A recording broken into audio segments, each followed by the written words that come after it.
പാലക്കാട് കാട്ടാനാക്രമണത്തിൽ ഗൃഹനാഥൻ കൊല്ലപ്പെട്ട സംഭവത്തിൽ വനം വകുപ്പ് പറഞ്ഞത് പച്ചക്കള്ളം. മലമ്പുഴ വെള്ളെടുത്താംപൊട്ടിയിൽ ഫെൻസിംഗ് കൃത്യമായി പ്രവർത്തിക്കുന്നില്ല. കാട്ടാന ജനവാസ മേഖലയിൽ എത്തിയത് ഫെൻസിംഗ് കമ്പികൾ തകർത്താണ്. പ്രദേശത്ത് വഴിവിളക്ക് പോലും ഇല്ലെന്ന് വെള്ളെടുത്താംപൊറ്റ ഉന്നതിയിലെ വനവാസികൾ പറഞ്ഞു.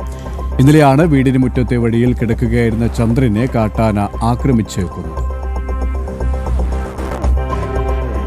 മലമ്പുഴ വെള്ളെഴുത്താംപൊറ്റ കോളനിയിൽ സ്ഥിരമായി ജനവാസ മേഖലയിൽ കാട്ടാന എത്തുന്നു എന്നുള്ളതാണ് നാട്ടുകാർ പ്രധാനമായിട്ടും പരാതിയായിട്ട് പറയുന്നത്. മാത്രമല്ല, കഴിഞ്ഞ ദിവസം വനം വകുപ്പ് പറഞ്ഞിരുന്നത് ഈ ഒരു പ്രദേശത്ത് ഫെൻസിങ് കൃത്യമായിട്ടുണ്ട്. കാട്ടിലാണ് കഴിഞ്ഞ ദിവസം ഈ കാട്ടാന ആക്രമണത്തിൽ കൊല്ലപ്പെട്ട ആ വ്യക്തി കിടന്നിരുന്നത്. മാത്രമല്ല, വെളിച്ചവും മറ്റു സൗകര്യങ്ങളൊക്കെ ഇവിടെ ഉണ്ട് എന്നുള്ളതാണ് പറഞ്ഞത്. പക്ഷേ ഈ പ്രദേശത്തേക്ക് എത്തുമ്പോൾ കാണാൻ സാധിക്കുന്നത് ഇവിടെ യാതൊരു തരത്തിൽ വെളിച്ചവും കൃത്യമായിട്ടില്ല. ഇവർ കടന്നു വരുന്ന വഴിത്താരകളിലൊന്നും പലയിടത്തും വെളിച്ചമില്ലാത്ത സ്ഥിതിയാണ് കാണാൻ സാധിക്കുന്നത്. മാത്രമല്ല, തുടർച്ചയായി ജനവാസ മേഖലയിലേക്ക് ആന ഇവിടെ എത്തുന്നു. ഫെൻസിങ്ങും കൃത്യമല്ല എന്നുള്ളതാണ് ഇവിടുത്തെ ഒരു പ്രശ്നമായിട്ട് കാണാൻ സാധിക്കുന്നത്. നാട്ടുകാരായിട്ട് പ്രദേശവാസികളായ ആളുകളുണ്ട്. ആനശല്യം രൂക്ഷമാണ്. ആനശല്യം ഇവിടെ കൂടുതലാണ്. പുലി ശല്യമുണ്ട്. ആന ഇത് റോഡിൽ കൂടെ വഴി വളക്കില്ല, പോകാൻ വരാൻ പറ്റില്ല. ഇവിടെ ആനശല്യം കൂടുതലാണ്. ഇതേ എന്താണ് വഴിയില്ലാത്ത സ്ഥലത്ത് നിന്ന് ഇതൊക്കെ കിട്ടി, വീടൊക്കെ കിട്ടി. ഫെൻസിങ് ഇതൊന്നും ശരി, ഇതൊന്നും ഇങ്ങനെ കിടക്കുന്നു. ഇത് നമുക്കൊന്നും ഇറക്കാൻ പറ്റില്ല. വർക്ക് ചെയ്യുന്നില്ല. ഇപ്പൊ തൊട്ട് കാണിച്ചാൽ ഇതില്ല, വേറെ വൈകിട്ടും ഇല്ല. പക്ഷെ അങ്ങനെയൊക്കെയാണ് ഇത്. ഇങ്ങനെ ഇതപ്പോൾ പൊന്തലുള്ളിൽ വീട് കിടക്കണണ്ട, വഴി വളക്കില്ല. ഇതിങ്ങനെ റോഡ് കൂടെ തന്നെ കൂപ്പിൻ്റെ കൂടെ തന്നെ വരണം. ലൈറ്റ് വെളിച്ചില്ല, ഇത് അവിടെ ഇല്ല. വീട്ടിന് മുമ്പിൽ ആനയുടെ മുമ്പിൽ പെട്ടുണ്ട്. ഇവിടെ വന്ന് നിന്നാണ്, ഈ വീട്ടിൻ്റെ മുമ്പിൽ വന്ന് നിന്നാണ്. ഇവിടെ ഞാനത് അവിടെ നിൽക്കുകയാണ്. ലൈറ്റ് വെളിച്ചില്ല, പക്ഷെ ഉള്ളിലായിട്ടുണ്ട്, വെളിയിലില്ല. ഇതേപോലെ സ്ട്രീറ്റ് ലൈറ്റ് വെളിയിലില്ല. ജനവാസ വഴിയിലൊക്കെ കാണാറുണ്ട്. പുലിയും കാണാറുണ്ട്. ഇവിടെ പൊതുവായിട്ട് ഞങ്ങൾക്ക് വെളിച്ചമാണ് ആവശ്യം. ഈ പറമ്പിൽ കൂടെ ഒന്നും ഞങ്ങൾക്ക് ഇട്ട് തന്നിട്ട് ഒരു കാര്യമില്ല. ഞങ്ങൾക്ക് വഴി കൂടെ ഇട്ട് തരണ്ട. അതിപ്പോൾ ഇത് പറമ്പിൽ കൂടെ ഇട്ടിട്ട് പറമ്പിൽ വെളിച്ചം കാണുകയല്ലാതെ റോട്ടിൽ കൂടെ വെളിച്ചം കാണില്ലല്ലോ. കുട്ടികളൊക്കെ ഞങ്ങൾ പരീക്ഷ കഴിഞ്ഞിട്ടൊക്കെ ഇങ്ങനെ വരുമ്പോൾ ഒരുപാട് സമയങ്ങളാവും. അത് കാരണം ഞങ്ങൾക്ക് വഴി വെളിച്ചം വേണം. ആനശല്യം രൂക്ഷമാണ്. കൃത്യമായി വെളിച്ചു ഞങ്ങൾക്ക് വട്ടം വേണം. നമുക്ക് വട്ടമില്ലാണോ പറ്റില്ല. വഴി ഞങ്ങൾ രാത്രിയൊക്കെ കടയിൽ പോയി വരുമ്പോൾ നമുക്ക് വട്ടം വേണം. ഇറ്റൊരു കൂടെ പണി മറ്റു വരുമ്പോൾ നമുക്ക് വട്ടം വേണം. കടയിൽ പോലും വട്ടമില്ല. അതിപ്പോൾ ഇവിടെ വട്ടം വേണം നമുക്ക്. ഇല്ല അതില്ല. ഇത് കറക്റ്റേ ഇല്ല. പേടിച്ച് ജീവിക്കേണ്ട അവസ്ഥയാണ്. ജീവിക്കേണ്ട അവസ്ഥയാണ്. വഴി വീട്ടിലും ഇല്ല, വെളിച്ചം റോട്ടിലും ഇല്ല. എവിടെയെങ്കിലും ഒരു പോസ്റ്റ് കൊണ്ടുവിടും, അതിൽ ലൈറ്റ് ഇടും. അത് മാത്രം കണ്ടാൽ മതിയോ? വീട്ടിലേക്ക് ലൈറ്റ് വേണ്ടേ, വഴി വളക്ക് വേണ്ടേ?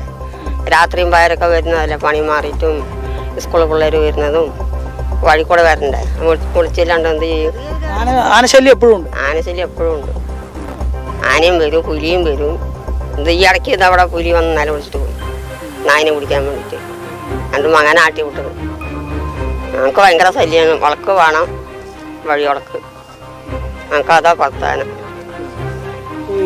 എപ്പോഴും വന്യജീവികൾ ഇപ്പം നമുക്ക് എന്തെങ്കിലും അറിയണമെങ്കിൽ എല്ലാ വീട്ടിൽ നായ്ക്കളെ പുലി കൊണ്ടുപോകണം. കാട്ടുപുലി വന്നിട്ട് ഇങ്ങനെ പൊക്കിയിട്ട് പോകും. ഇവിടെ ഇഷ്ടംപോലെ നായ്ക്കളെ ഇപ്പോൾ പുലിയെ ഒക്കെ പൊക്കിയിട്ട് മനുഷ്യനടക്കം പൊക്കാൻ തുടങ്ങി. ഇപ്പോൾ അത് ഓരോ പുലി പൊക്കമുണ്ട്. അത് ഇവിടെ വന്ന് ഇതൊക്കെ വരും, പിടിച്ചിട്ടിപ്പോൾ ഇല്ല. ഇപ്പോൾ ആരെങ്കിലും ഇപ്പോൾ സംഭവിച്ചില്ലേ, അതെൻ്റെ വലിയ ശതമാനമാണ്. നായി കുറയ്ക്കാനും ഇല്ല, ഒക്കെ നരി കൊണ്ടുപോയി ഇതിങ്ങനെ പിടിച്ചത് ഒന്നുമില്ല. ഇപ്പോൾ മനുഷ്യന്മാരെ പൊക്കിയിട്ട് പോകുന്നപ്പോൾ ചിലപ്പോൾ ഇന്ന് കണ്ട നാളെ ആളാണ്. ഇതിപ്പോൾ ഇതിവിടെ ഒന്നും അറിയില്ല, പൊക്കിയിട്ട് പോകും. ഇന്ന് കാണുന്ന ആളുകളെ നാളെ കാണാൻ കഴിയുമോ എന്നുൾപ്പെടെ ആശങ്കയുണ്ട് എന്നുള്ളതാണ് ഇവർ പറയുന്നത്. അത്തരത്തിലാണ് ഈ പ്രദേശത്ത് വന്യജീവി ശല്യം രൂക്ഷമായിട്ട് തുടരുന്നത് എന്നുള്ളതാണ് ഇവർ പറയുന്നത്. ഫെൻസിങ് കൃത്യമല്ല എന്നുള്ളത് പ്രധാനപ്പെട്ട ഒരു സംഭവമാണ്. കാരണം കഴിഞ്ഞ ദിവസവും വനം വകുപ്പ് പറഞ്ഞത് ഈ ഫെൻസിങ് ഒക്കെ ഇവിടെ കൃത്യമാണ്.